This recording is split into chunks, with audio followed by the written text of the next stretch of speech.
তো এই গল্পের শুরুতে আমরা দেখতে পারি দুইটা যমজ ভাইকে, যাদের নাম হচ্ছে জেডি এবং মোগ। আসলে তারা দুজন এমন একটা ফ্যামিলিতে বড় হচ্ছিল যেই ফ্যামিলিতে চোর এবং বাটপারদের একটা কারখানা ছিল। যদিও জেডি এই সমস্ত ব্যাপারগুলোতে নিজেকে মানিয়ে নিয়েছিল, সে নিজেও এখন চুরিচামারি করা শুরু করে দিয়েছিল আর এইগুলোতে আস্তে আস্তে করে এক্সপার্টও হয়ে উঠছিল। তবে মোগ কখনো এই সমস্ত ব্যাপারগুলোতে হ্যাপি ছিল না। সে কখনোই চুরি করতে পছন্দ করতো না, সে চাইতো না চুরি করে জীবিকা নির্বাহ করতে। এই জন্য সে সবসময় এখান থেকে বের হওয়ার একটা প্ল্যানিং করতো, মানে যেই কোনো ওয়েতে পালিয়ে যাওয়ার আর কি। তবে যদিও তাদের দুই ভাইয়ের ভিন্ন ভিন্ন আদর্শ ছিল, তবে এত কিছুর পরেও তারা দুই ভাই একটা টিমের মতো কাজ করত। তারা প্রতিদিন সকালে বের হতো, বিভিন্ন জায়গায় চুরি করতো, আর এমন করে করেই তাদের হাত খরচের টাকাগুলো ম্যানেজ করার ট্রাই করতো।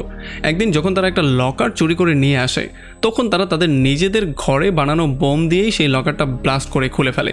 আর যখন এটা খুলে যায় তখন এটার মধ্যে তারা অনেকগুলো টাকা পেয়ে যায়, যেগুলো পাওয়ার পরে তারা খুবই হ্যাপি ছিল। আর এরপরে যখন এই টাকাগুলো নিয়ে তারা তার ফ্যামিলি মেম্বারদেরকে এসে দেখায়, তখন তারা তাদের খুব প্রশংসা করে আর তাদের জন্য তারা তালিও পর্যন্ত দেয়। তবে একটু পরে আমরা দেখতে পারি এখানে তার মা ক্যাট চলে আসে, যে কিনা আসলে নিজেও ছিল একজন বড় চোরনি, আর সে তার বয়ফ্রেন্ড গ্লেনকে নিয়ে এখানে আসে। আসলে তারা দুজন মূল্যবান কিছু ধাতু চুরি করেছিল, এই জন্য এখন পুলিশ তাদেরকে ফলো করছিল। আর তারা কোনো রকমে এখানে চলে তো এসেছে, তবে পুলিশের সঙ্গে ধাওয়া পাল্টা দেওয়ার মধ্যে গ্লেন একটা গুলিও খেয়ে গিয়েছিল। আর এখানে আসার পরে আমরা দেখতে পারি তারা তাদের ফ্যামিলি মেম্বারদেরকে গুড বাই বলে আর এখান থেকে পালিয়ে যাওয়ার ট্রাই করে।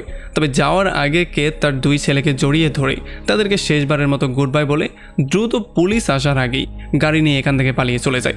তবে যখন গ্লেন বুঝতে পারে যে পুলিশের থেকে বাঁচাটা অসম্ভব হয়ে যেতে পারে, তখন সেই সমস্ত মূল্যবান ধাতুগুলো খেয়ে ফেলে, যাতে করে কেউ এগুলার তার থেকে খুঁজে বের করতে না পারে। তো এরপর আমরা দেখতে পারি এই ব্যাপারটার পুরো 25টা বছর পার হয়ে গেছে, তবে এখন পর্যন্ত তাদের দুজনকে পুলিশ ধরতে পারেনি। অন্যদিকে জেডি আর মোজো এই সমস্ত চুরিচামারি করেই জীবন পার করার ট্রাই করছিল। যদিও জেডি বারবার করে বলতো যে এটাই হচ্ছে শেষ চুরি, এরপরে আর কোনোদিনও চুরি করবো না, তবে তারপরেও সে কোনো না কোনোভাবে আবার নতুন চুরি করতে চলেই যেত। যদিও মোজো এই জিনিসগুলোর মধ্যে যেতে চাইতো না, সে যেই কোনো ওয়েতে এগুলোকে ইগনোর করার ট্রাই করতো, তবে জেডি কোনো না কোনো ওয়েতে তাকে তার সঙ্গে নিয়েই আসতো, মানে নতুন চুরির মধ্যে ঢুকিয়েই ফেলতো। তো এরপরে এমনই একদিন রাতের বেলায় তারা দুজন একটা ঘরের মধ্যে চুরি করার প্ল্যান করে। আসলে তাদের প্ল্যানের মধ্যে কোনো কমতি ছিল না, তারা সমস্ত ব্যাপারগুলো খুব ভালো করে চেক করেছিল। এখানে কোথায় কোথায় সিসিটিভি আছে, কখন গার্ডরা থাকে কখন থাকে না, সমস্ত ব্যাপারগুলো প্ল্যানিং করে তারা এখানে এসেছিল। তবে তারপরও যখন তারা লকারটা খুলে কিছু টাকা পয়সা বের করার ট্রাই করছিল, তখনই পেছন থেকে একটা গার্ড চলে আসে। এই গার্ড এসে সোজা জেডিকে গান পয়েন্ট করে ফেলে। যদিও জেডি একজন ডেলিভারি বয় হওয়ার নাটক করা শুরু করে, তবে তবুও গার্ড কোনোভাবেই তাকে ছাড় দিচ্ছিল না। আর তখনই মোজ পেছন থেকে এসে সিকিউরিটি গার্ডের মাথায় বাড়ি দিয়ে তাকে সেখানে বেহুশ করে ফেলে।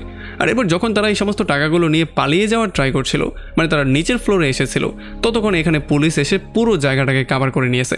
মানে এখন তাদের এখান থেকে পালিয়ে যাওয়াটা পুরোপুরি অসম্ভব ছিল। যদিও মোজ একটা কোণার মধ্যে গিয়ে লুকিয়ে পড়ে, তবে জেডি সবার সামনে চলে আসে, এই জন্য জেডিকে পুলিশ ধরে ফেলে আর পরবর্তীতে এই অপরাধের জন্য তাকে শাস্তিও দেওয়া হয়। আর আমরা দেখতে পারি জেডি এখান থেকে যাওয়ার আগে শুধুমাত্র একটাই কথা বলেছিল, সেটা হচ্ছে মোজের কথাটা আমার শুনে নেওয়া উচিত ছিল, কারণ এখন শুধু লাস্ট চুরিটা করতে গিয়ে আমাকে সারাটা জীবন হয়তো জেলেই পার করতে হতে পারে। তো এখান থেকে আমরা চলে আসি 5 বছর সামনে। আমরা দেখতে পারি এখন জেডিকে জেল থেকে ফ্রি করে দেওয়া হচ্ছিল। যদিও এত বড় অপরাধের জন্য তাকে খুব দ্রুতই ফ্রি করে দেওয়া হচ্ছিল, তবে জেডি সবাইকে বলছিল যে জেলে আসলে যেহেতু আমি ভালো ব্যবহার করেছি, এই জন্য খুব দ্রুতই আমাকে ছেড়ে দেওয়া হয়েছে। তবে আসলে তাকে ছাড়ার কারণটা ছিল সম্পূর্ণ ভিন্ন। আমরা এখানে ফারফুল নামের একটা পুলিশ অফিসারকে দেখতে পারি, যে কিনা জেডিকে ছাড়ার জন্য তার সাথে একটা ডিল করেছিল। আসলে তার মা এবং তার মায়ের বয়ফ্রেন্ড যেই এমিরেটগুলো চুরি করেছিল, মানে যে দামি জিনিসগুলো চুরি করেছিল, সেগুলো আনার দায়িত্ব সে জেডিকে দিয়েছে। সে বলেছে সেই চুরির 25 বছর কমপ্লিট হওয়ার আগে যদি সেগুলো তুমি এনে ফেরত দিতে পারো, তাহলে তোমাকে সারা জীবনের জন্য ফ্রি করে দেওয়া হবে। আর যদি তুমি সেগুলো ফেরত এনে দিতে না পারো, তাহলে তোমাকে এর চেয়েও ভয়ঙ্কর শাস্তি দেওয়া হবে। এই ব্যাপারটা সবসময় মাথার মধ্যে ঢুকিয়ে রাখবে। আর তখন অন্যদিকে আমরা দেখতে পারি মোজ এই সমস্ত ব্যাপারগুলো ছেড়ে দিয়েছিল, এখন সে চুরি বাটপারি বন্ধ করে দিয়েছিল। এখন একজন নর্মাল মানুষের মতো সে একটা রেস্টুরেন্টে জব করতো, তার বিয়েও হয়ে গিয়েছিল আর কিছুদিন পরে তার বাচ্চাও আসতে যাচ্ছিল। তবে একদিন হঠাৎই তার রেস্টুরেন্টের মালিক তাকে কোনো ওয়ার্নিং দেয়া ছাড়াই তাকে চাকরি থেকে বের করে দেয়, কারণ মোজ তার ক্রিমিনাল রেকর্ড তার থেকে লুকিয়েছিল। যদিও মোজ তাকে বোঝানোর ট্রাই করে যে দেখুন আমি এখন সম্পূর্ণ ভালো হয়ে গেছি, যেগুলো আগে ছিল সেগুলো আগেরই ব্যাপার, তবে তবুও তার বস তার কোনো কথাই শুনে না, তাকে জব থেকে বের করে দেওয়া হয়। তো তো এরপরে যখন সেখান থেকে সে খুবই মন খারাপ করে বাসায় ব্যাক করে তখন সে পুরোপুরি শকড হয়ে যায়। সে দেখতে পারে তার ওয়াইফের সাথে জেডি বসেছিল, আর যখন জেডিকে সাইডে নিয়ে গিয়ে সে তার সঙ্গে কথাবার্তা বলে আর তাকে জিজ্ঞেস করে যে সে এত দ্রুত কী করে ছাড়া পেল, তখন জেডি তাকে ফারফুলের সমস্ত কথাগুলো বলে দেয়, মানে তার সাথে যেই ডিলটা করা হয়েছে সেগুলো সম্পর্কে বলে দেয়। এই জন্য সে বলে যে এখন এগুলো থেকে বের হওয়ার জন্য আমাদেরকে বিশাল বড় একটা চুরি করতে হবে, তাও শেষবারের জন্য। এরপর জেডি তাকে একটা লকার সম্পর্কে বলে, যেই লকারটা ভাঙতে পারলে তাদের কাছে অনেক অনেক টাকা চলে আসবে। তবে মোজ এটা শোনার সঙ্গে সঙ্গেই তাকে না করে দেয়। সে বলে যে দেখো, আমি এই সমস্ত ব্যাপারগুলোর মধ্যে আর কোনোদিনও যাচ্ছি না, আর যদি চুরি টুরি করতে হয় তাহলে তুমি একা গিয়ে করো, তবে হ্যাঁ অবশ্যই খাবার খেয়ে আমার এখান থেকে বিদায় হবে। তো এরপরে পরদিন সকালবেলা মোজের শ্বশুর বাড়ির লোকজন তার বাসায় বেড়াতে আসে। তবে জেডি তখন কিছু পুরানো কথাবার্তা মনে করিয়ে দিয়ে এখানে মোজকে একটু অপমানই করে দেয়। এই জন্য মোজের মাথাটাও প্রচণ্ড গরম হয়ে যায়, আর সে বাইরে গিয়ে জেডির সঙ্গে মারামারি করাই শুরু করে। তাদের দুই ভাইয়ের মধ্যে অনেকক্ষণ ধরে মারামারি চলে। তবে একটু পরে তার ওয়াইফ এবি তাদের মাঝখানে এসে কোনো রকমে তাদের দুজনকে আলাদা করে। আর এরপরে মোজ ঘরের মধ্যে গিয়ে তার ওয়াইফকে বুঝিয়ে বলে যে দেখো, আমার ভাই কখনোই মিলিটারিতে ছিল না, আমার ভাই ছিল জেলের মধ্যে। আর তখন এবিও বলে যে হ্যাঁ, এই ব্যাপারটা আমি খুব ভালো করেই জানি যে সে জেলের মধ্যে ছিল। তবে সে তাকে পরামর্শ দিয়ে এইটাও বলে যে এখন আমাদের বাচ্চার জন্য হলেও তোমাকে সমস্ত কাজগুলো কন্টিনিউ করা উচিত। আর এদিকে রাতের বেলায় জেডিকে ফারফুল ধরেই তাকে আচ্ছা রকম করে ধোলাই করে, কারণ আজকে সারা দিন সে তার ফোন পিক করছিল না। এই জন্য সে একটা ইললিগাল গানের মধ্যে তার ফিঙ্গারপ্রিন্ট নেয়, আর তাকে এটা হুমকি দিয়ে বলে যায় যে যদি সে সেই চুরি হওয়া জিনিসগুলো এনে তাকে দিতে না পারে তাহলে এই ফিঙ্গারপ্রিন্টের সাহায্যে তাকে নতুন একটা কেসে ফাঁসিয়ে আবারও জেলের মধ্যে ভরে দেওয়া হবে। তো এরপরে পরদিন সকালবেলা মোজ চলে আসে জেডির ঘরের মধ্যে, আর কালকে যা কিছুই হয়েছে সেগুলোর জন্য তার কাছে মাপ চায়। আর এরপরে তার এমন ভয়ঙ্কর অবস্থা দেখার পরে ফাইনালি সে তাকে সাহায্য করার জন্য রাজি হয়ে যায়, মানে সে তার সঙ্গে চুরি করার প্ল্যানিংয়ের মধ্যে যুক্ত হওয়ার জন্য রাজি হয়ে যায়। আর তখন জেডি তাকে বলে যে আসলে এই শহরের মধ্যে সেই লকারটা নেই, লকারটা হচ্ছে অন্য একটা শহরে। এই জন্য এটা শোনার পরে আর সময় নষ্ট না করে তারা দ্রুত বেরিয়ে যাওয়ার সিদ্ধান্ত নেয়। মস্তার ওয়াইফকে ফোন দিয়ে মিথ্যা কথা বলে, সে বলে যে আমার দাদির শরীর অনেক বেশি খারাপ, সো জেডিকে আমি সেখানে দিয়েই আবারও ব্যাক করছি। তবে এইটা শোনার পরে অ্যাবি অনেক বেশি রাগ করে ফেলে, কারণ প্রেগনেন্সির টাইমে সে তার হাজব্যান্ডের থেকে কোনোভাবেই দূরে থাকতে চাইছিল না। তবে তখন আবার মস্তাকে বুঝিয়ে বলে যে যদি এই গিট্টুকে দ্রুত আমি এখান থেকে সরিয়ে না দেই তাহলে সে এসে আমাদের ঘরের মধ্যেই থাকা শুরু করবে। আর এগুলো শোনার পরে অ্যাবিও রাজি হয়ে যায়। সে চিন্তা করে যে না, তাকে দূরে সরিয়ে দেওয়াটাই হয়তোবা উত্তম হবে। এরপরে রাস্তায় তারা একটা হোটেলে থাকার সিদ্ধান্ত নেয়, যেখানে শুধুমাত্র একটাই বেড ছিল। এই জন্য এই বেডের উপরে কে ঘুমাবে সেইটা নিয়ে তাদের মধ্যে তর্কাতর্কি শুরু হয়ে যায়। আর এই সিদ্ধান্ত তারা রক পেপার সিজার খেলে নেওয়ার সিদ্ধান্ত নেয়। যদিও মোজ গেমটা উইন করে ফেলে, তবে মোজ এখানে শুতে অস্বীকার করে। সে বলে যে দেখ, বেডটা একটু ছোট, তুই যেহেতু খাটো আছিস তুই এখানে খুব ভালো করে ফিট হয়ে যাবি, আমি এখানে ফিট হতে পারবো না। তবে জেডি তাকে সরাসরি না করে দেয়। আর এই ব্যাপারটা নিয়ে তাদের মধ্যে কিছুক্ষণ তর্কাতর্কি হওয়ার পরে তারা কেউই বেডে শোয় না, একজন সোফার উপরে ঘুমায় আর একজন ফ্লোরে ঘুমায়। এদিকে পরদিন সকালবেলা ফারফুল আবারও চলে আসে জেডির ঘরের মধ্যে। তবে এখানে এসে সে দেখতে পারে জেডির জায়গায় একটা ডামি শুয়ে আছে। আর যখন সে তার ফোনটাকে ট্র্যাক করার ট্রাই করে তখন সে সেই ফোনটাকে বাথরুমের মধ্যে লোকেট করতে পারে। এই জন্য তার মাথা প্রচণ্ড গরম হয়ে যায়। আর এদিকে জেডি মোজকে বলে যে চুরি করার আগে আমি একজনের সঙ্গে মিট করতে চাই। তবে মোজ তাকে সরাসরি না করে দেয়। তবে জেডি তাকে বুঝিয়ে বলে যে দেখো, যখন আমি জেলের মধ্যে ছিলাম তখন এই মহিলাটা আমাকে বারবার করে অনলাইনে হেল্প করেছিল, সো তার সাথে মিট করাটা আমার জন্য জরুরি। আর এই সমস্ত ব্যাপারগুলো শোনার পরে মোজও এই ব্যাপারটার জন্য রাজি হয়ে যায়। মানে আমরা বুঝতে পারি যে এখানে জেডি আর সেই মেয়েটার মধ্যে হয়তো বা কোনো লাভ অ্যাঙ্গেল চলছিল। তো এরপরে যখন তারা এই মেয়েটার সঙ্গে মিট করতে চলে আসে তখন আমরা জানতে পারি এই মেয়েটার নাম হচ্ছে বেথেসডা। আসলে বেথেসডা জেডিকে দেখার পরে প্রচণ্ড ইমোশনাল হয়ে গিয়েছিল। তবে সে তার উপরে প্রচণ্ড রাগও হয়েছিল, কারণ জেল থেকে বের হওয়ার পরে জেডি একবারও তার সঙ্গে যোগাযোগ করার ট্রাই করেনি। এই জন্য সে জেডিকে উল্টাপাল্টা অনেক কিছুও বলে। তবে জেডি তাকে বুঝিয়ে বলে যে দেখো, যদি আমি তোমার সাথে কানেক্ট করতাম তাহলে ক্ষতিটা আসলে তোমারই হতো। যাই হোক, এরপরে বেথেসডা জেডির সাথে একটু ফান করার জন্য তাকে রুমের মধ্যে নিয়ে যায়। আর সেখানে রক মিউজিক প্লে করে তারা আপস অ্যান্ড ডাউন করা শুরু করে। আর তখন অন্যদিকে মোজ ভিতরে দাঁড়িয়ে দাঁড়িয়ে এই জিনিসটাই চিন্তা করছিল যে এখন আসলে আমি করবোটা কি। তারা না হয় খেলাধুলা করছে, এখন আমার তো কিছু একটা করতে হবে, মানে সময় পাস করার জন্য। এই জন্য ঘুরতে ঘুরতে রুমের মধ্যে কিছু করার মতো না পেয়ে সে লিভিং রুমে গিয়ে কার্টুন দেখা শুরু করে। তবে তখনই বিশাল বড় একটা বানর মাঝখানে চলে আসে, আর সে এসে রুমের দরজা বন্ধ করে তার পাশে বসে পড়ে। যদিও তাকে দেখার পরে মোজ প্রচণ্ড ভয় পেয়ে গিয়েছিল, তার মনে হয়েছিল হয়তো বা এই বানর তার উপরে আক্রমণ করতে পারে।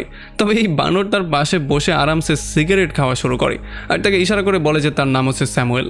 যদিও কয়েক মিনিট রুমের মধ্যে পরিস্থিতি খুবই স্বাভাবিকই ছিল, তবে একটু পরে এই বানরটা খুবই অদ্ভুত রকমের বিহেভ করা শুরু করে।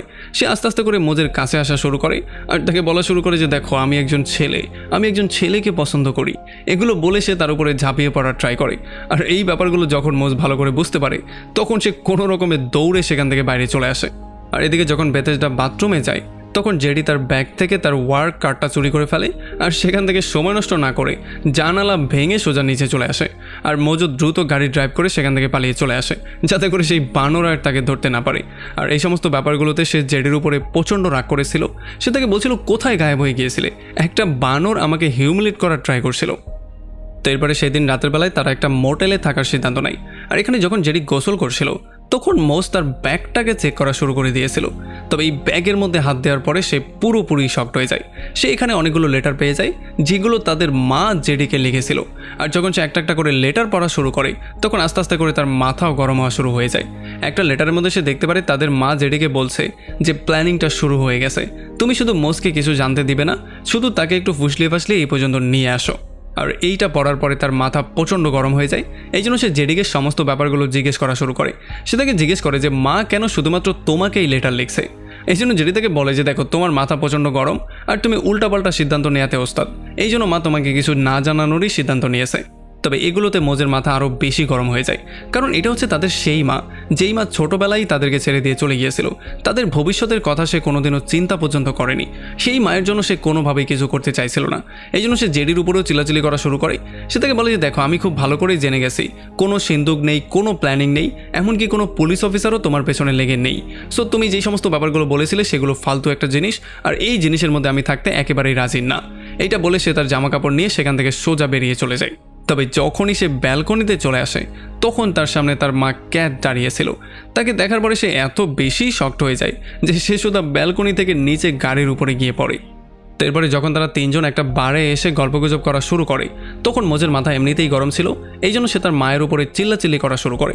সে তাকে বলে যে এই পুরো 25টা বছরের মধ্যে তোমার ছেলেদের কথা তোমার একবারও মনে পড়েনি, তুমি আসলে কেমন মা? তবে আমরা দেখতে পারি কেট কোনোভাবেই নিজেকে প্রোটেক্ট করতে চায় না। সে সরাসরি সমস্ত দোষগুলো স্বীকার করে নেয়। আর এরপর সে তাকে বলে যে আসলে তখন আমার হাতে করার মতো কিছুই ছিল না। পুলিশের ভয়ে এবং নিজের জীবন বাঁচাতে গিয়ে আমাকে এই সমস্ত সিদ্ধান্তগুলো নিতেই হয়েছে। আর এরপর সে তাদেরকে বলে যে কিভাবে যখন তারা পুলিশের থেকে পালিয়েছিল তখন তার বয়ফ্রেন্ড গ্লেন সেই সমস্ত জিনিসগুলোকে খেয়ে ফেলেছিল।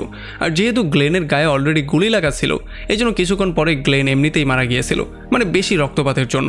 আর এই জন্য তারা পুলিশের থেকে কোনো রকমে পালিয়ে যেতে সক্ষম হয়ে গেলেও সেই জিনিসগুলো আর ফেরত আনতে পারেনি, কারণ সেগুলো গ্লেনের পেটের মধ্যে ছিল।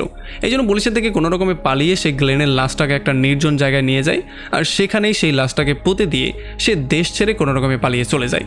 তবে এতগুলো বছর পরে এখন আবার সে বাধ্য হয়ে এই দেশে ফিরে এসেছে, কারণ এখন আর তার হাতে খুব বেশি একটা সময় নেই, কারণ আসলে তার ব্রেইন ক্যান্সার হয়েছে।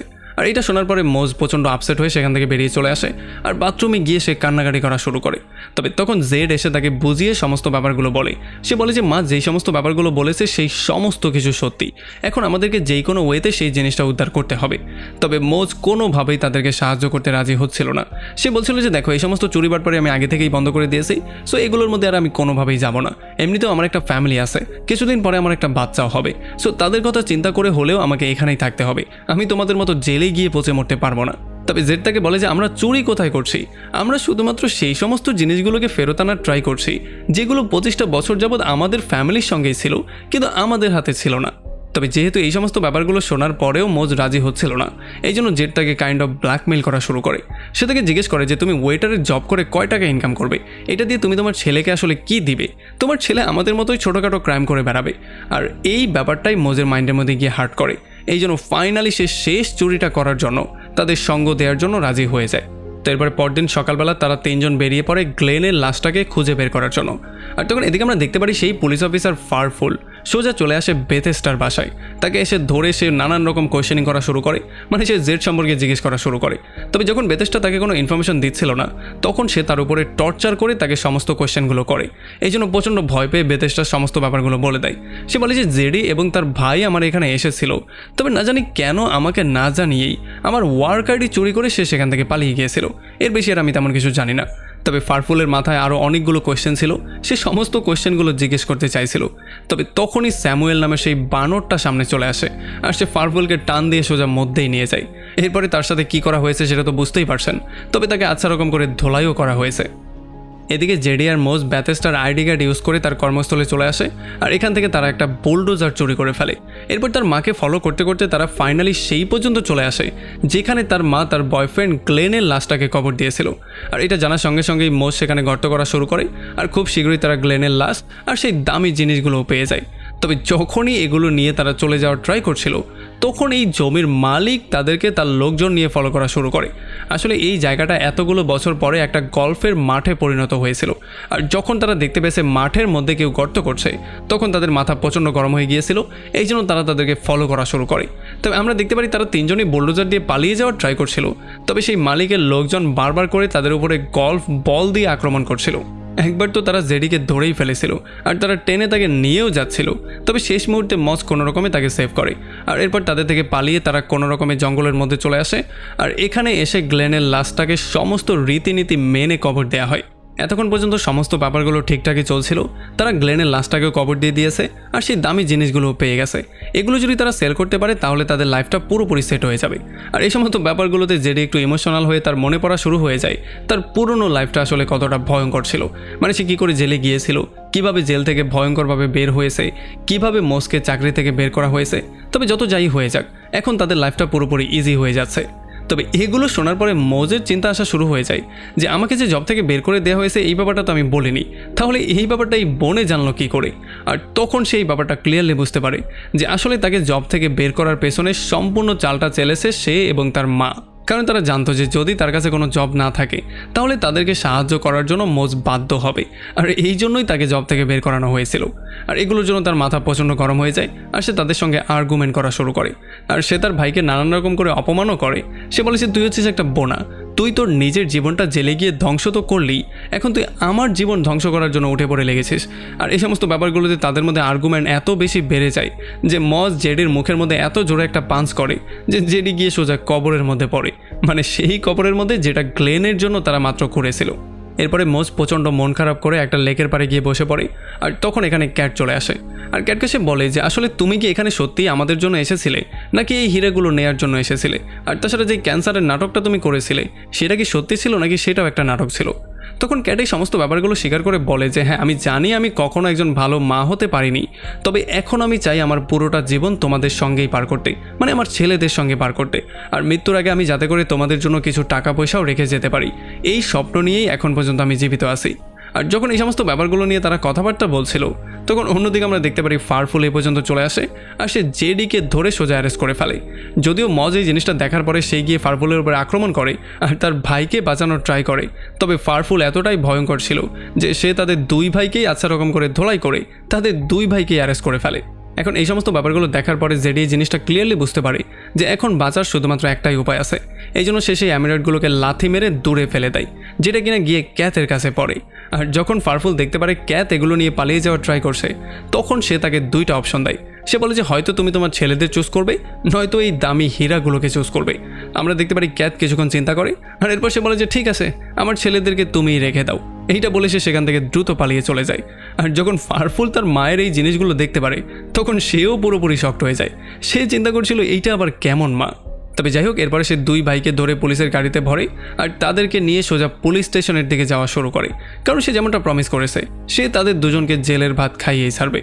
তো এরপরে গাড়ির মধ্যে জেডি ফারফুলকে থ্রেট করা শুরু করে যে সে তার সত্যিটা সবাইকে বলে দেবে, এমনকি কোর্টে গিয়েও সেই সমস্ত ব্যাপারগুলো বলে দেবে, আর যদি এমনটা হয় তাহলে তার চাকরি পর্যন্ত চলে যেতে পারে। তবে এতে করে ফারফুলের কিছুই যায় আসে না, সে এই জিনিসটা খুব ভালো করেই জানতো যে একজন ক্রিমিনালের কথায় কেউই বিশ্বাস করবে না, এই জন্য সে আরও দ্রুত গতিতে তাদেরকে থানার দিকে নেওয়া শুরু করে। তবে তখন গাড়ির মধ্যে দুই ভাই কথাবার্তা বলতে বলতে হঠাৎই ঝগড়া শুরু করে দেয় আর তাদের মধ্যে আস্তে আস্তে করে মারামারি পর্যন্ত লেগে যায়। আর এই মারামারির মধ্যে জেড ফারফুলকে জোরে একটা লাথি মেরে দেয়, যেই জন্য ফারফুল তার গাড়ির নিয়ন্ত্রণ হারিয়ে রাস্তা থেকে সাইডে গিয়ে অ্যাক্সিডেন্ট করে ফেলে। এই অ্যাক্সিডেন্টের মধ্যে সে গুরুতর আহত হয়ে যায় আর সে সেখানে বেহুশি হয়ে যায়। আর তখন দুই ভাই একে অন্যের সাহায্য করে একে অন্যের বাঁধনগুলো খুলে কোনো রকমে গাড়িটাকে স্টার্ট করে সেখান থেকে জঙ্গলের মধ্যে কোনো একটা নিরিবিলি জায়গায় চলে যায়। এরপরে মোজ দ্রুত গিয়ে তার ওয়াইফকে কল দিয়ে জানিয়ে দেয় যে আমি খুব শীঘ্রই বাসায় ব্যাক করছি, সো আমাকে নিয়ে টেনশন করার তেমন কোনো কারণ নেই। আর এরপর সে গিয়ে তার ভাইকে জিজ্ঞেস করে যে দেখো এখন হীরাগুলো তো মাই নিয়ে চলে গেল, তো এখন মাকে খুঁজে বের করবো কিভাবে, বা সেই হীরাগুলোই আমরা কিভাবে পাবো। অন্যদিকে ক্যাথ একটা হীরা এক্সচেঞ্জের দোকানে চলে আসে আর এখানে হীরা বিক্রি করে সে সেগুলোকে ক্যাশেও কনভার্ট করে ফেলে।